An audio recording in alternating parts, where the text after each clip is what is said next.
Kidogo tu. Chief kidogo.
On the table, President of Algeria, President of Ethiopia, President of Kenya, and my other colleagues, but also others, the African Credit Rating Agency.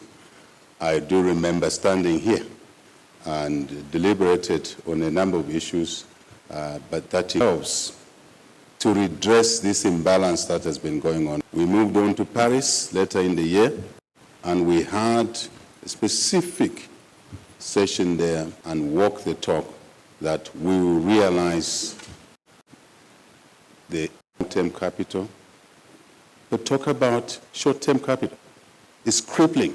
Few things are equal, ceteris paribus, other things being equal, and that variable called the cost of capital is too high.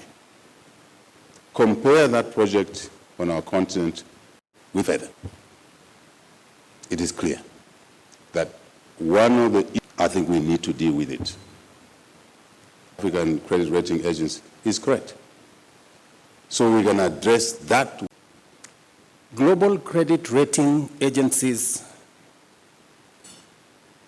have let us down.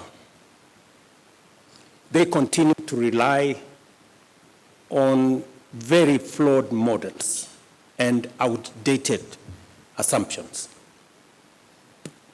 And the whole system is also biased. The result is that they paint a very unfair picture of our economies, and this has devastating effects because it leads to distorted ratings of what the situation really is. And it also leads to exaggerated risk of our countries and our continent, and obviously that leads to very high borrowing costs. The time has come to rewrite our history and reclaim our narrative and charge the African Renaissance forward. Esteemed colleagues, our urgent calling is to fulfill our duty to Africa's people and ensure that our continent takes its rightful place in shaping global progress in its full capacity and potential, both as a people and as countries. That is why we are gathered here today.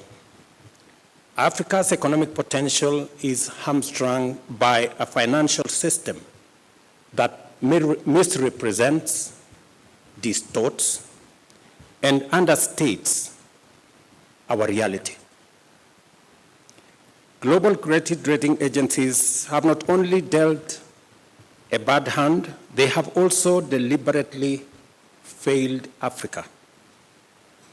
They rely on flawed models, distorted and outdated assumptions, and systemic bias, painting an unfair picture of our economies and leading to distorted ratings exaggerated risks, and unjustifiably high borrowing costs. In a continent abundant with natural wealth, vast arable land, billions in diaspora remittances, and the world's largest carbon sinks, credit rating agencies have delivered 94% of all downgrades in the past decade, while arbitrarily designating only 2 African nations as investment grade. We must be bold and call this for what it is: a financial straitjacket imposed on Africa. A system that punishes our economies while rewarding others, even when the fundamentals are comparable, in some cases, even better. Excellencies, the foundations of global finance are supposed to be anchored on principles of fairness, transparency, and merit. Yet, these principles are disregarded when it applies to Africa. Africa will no longer accept to be misjudged by scales that overlook our reality. The winds of change are blowing, and our march forward is as unstoppable as it is relentless.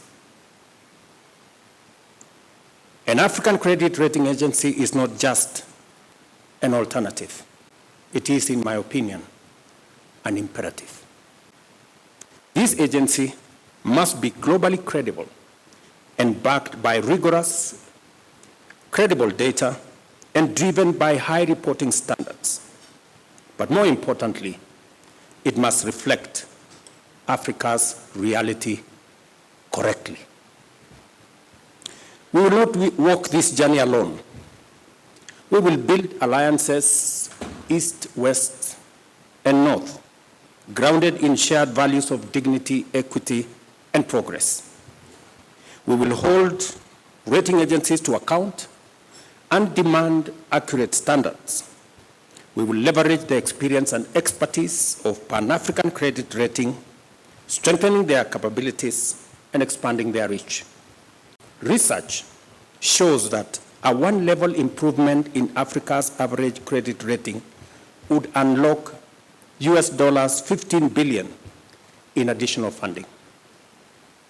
This alone would outstrip official development assistance and meet some of the critical aspects of Africa's infrastructure needs. The opportunity is within our grasp, and we must seize it.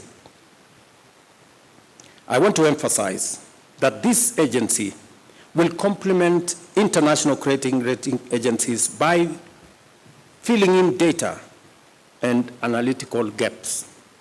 In other words, it will do the heavy lifting that international rating agencies may lack the time, inclination, or capacity to undertake.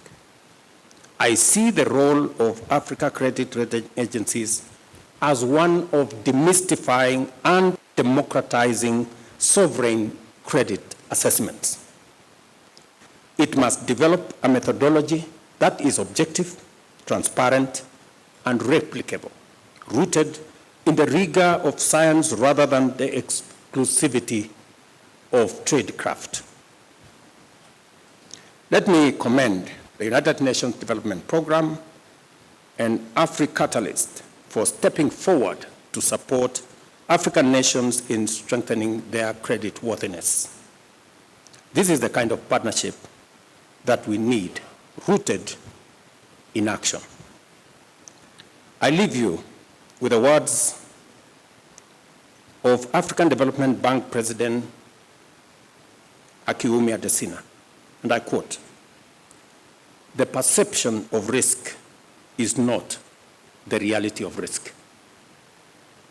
Wrong scales will always give wrong weights." End of quote. It is time for Africa to use the right scales, one that reflects its true weight, the African Credit Rating Agency will do just that. Thank you.